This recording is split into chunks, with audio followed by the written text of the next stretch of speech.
The United States of America, the land of the free and home of the brave. Except it's not free. In fact, it's really quite expensive. It's really more the land of barely scraping by.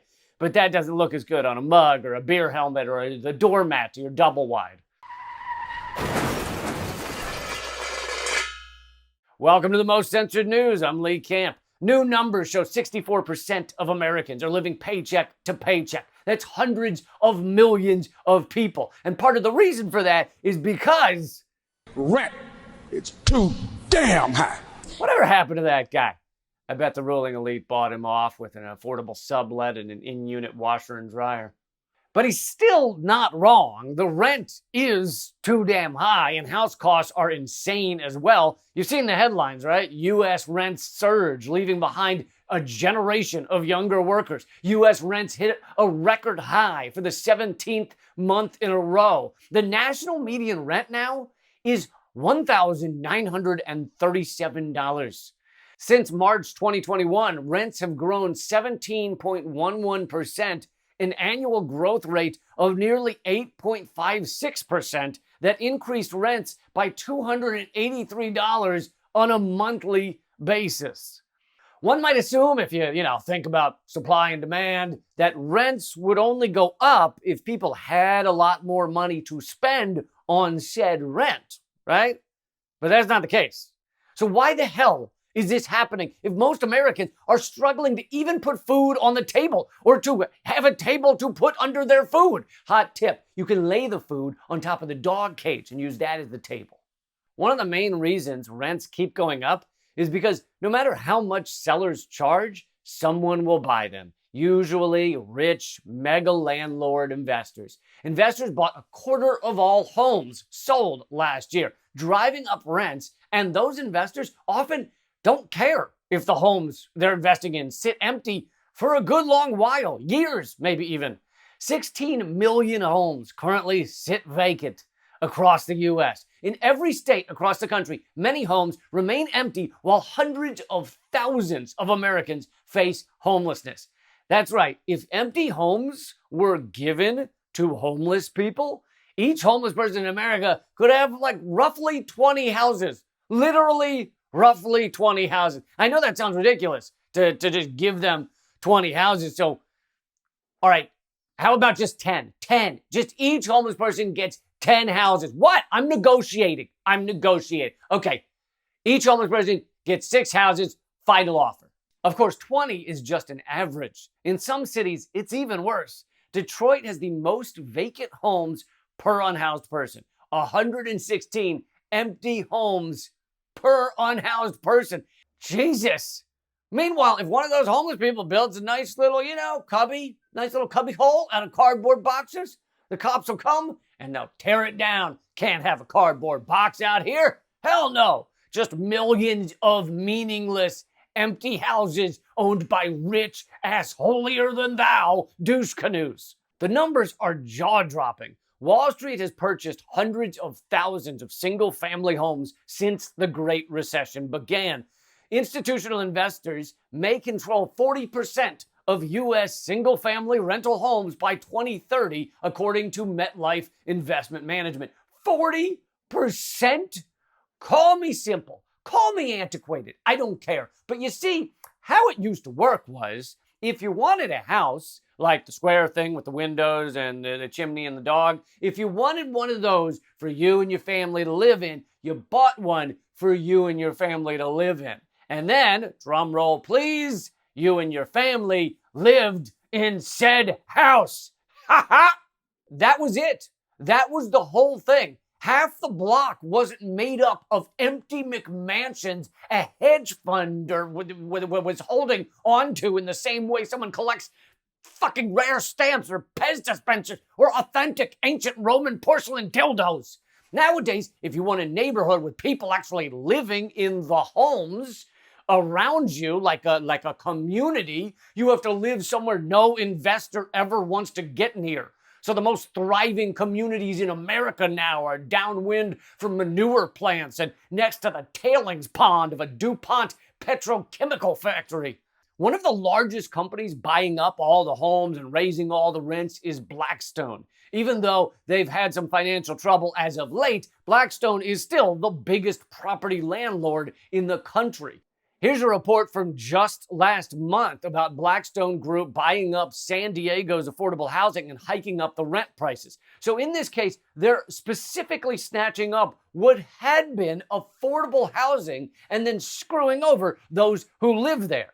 That's bullshit. If you hate San Diego so much, couldn't you just go poke a SeaWorld dolphin in the eye? Do you really have to screw over every poor person? Blackstone purchased thousands of San Diego's affordable housing units in 2021, then raised rent for some units between 43 and 64% in just 2 years.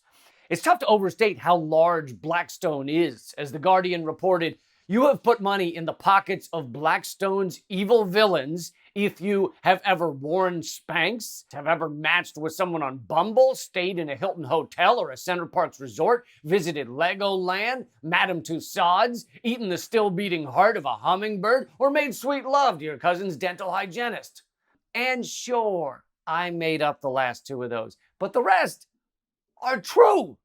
Blackstone isn't just a gigantic landlord. They own and invest in loads of other stuff. Last year, the company invested $270 billion, bringing the total value of the assets it manages to $881 billion, slightly more than the gross domestic product of Switzerland and more than twice that of Denmark.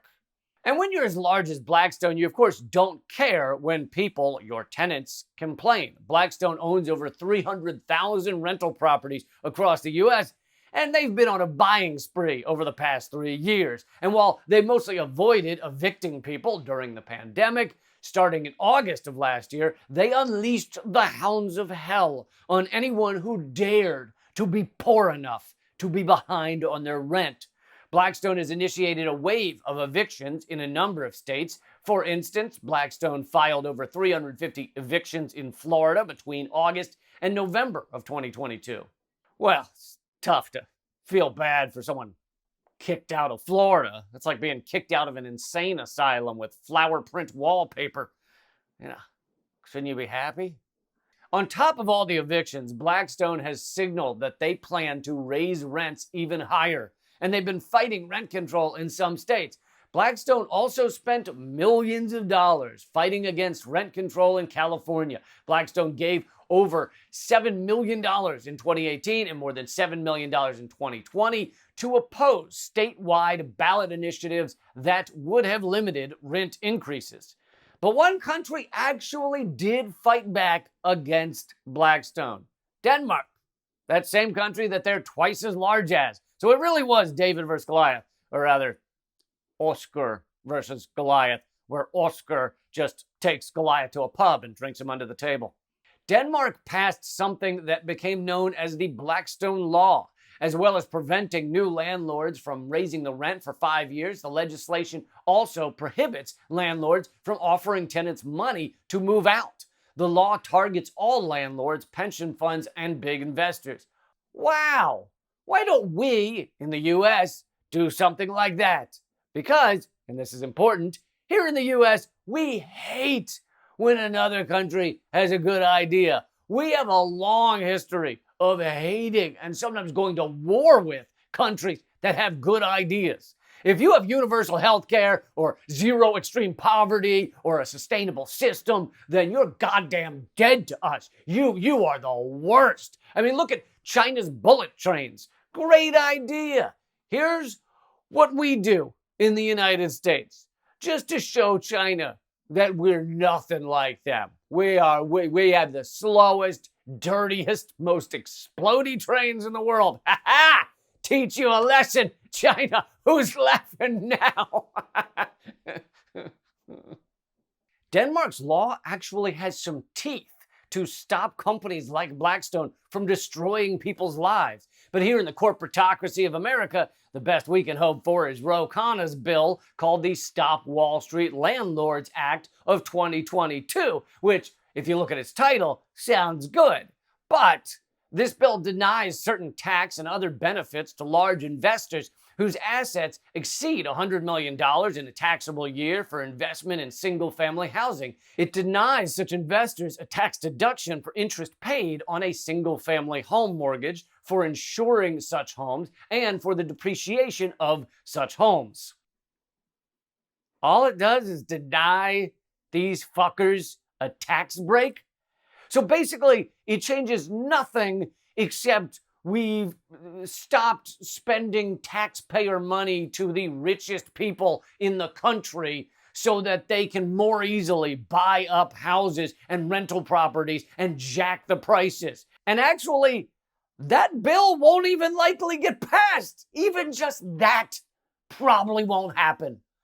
Well, this is all some pretty bad news, but one thing is nice. At least the biggest, most awful landlord in the country has nothing to do with the two biggest, most awful corporations in the country that I told you about on the first episode of Most Censored News, BlackRock and Vanguard.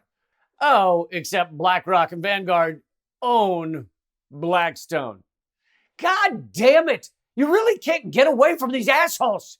And wait, if BlackRock and Vanguard own Blackstone and Blackstone owns Legoland, then Legoland is BlackRock and Vanguard?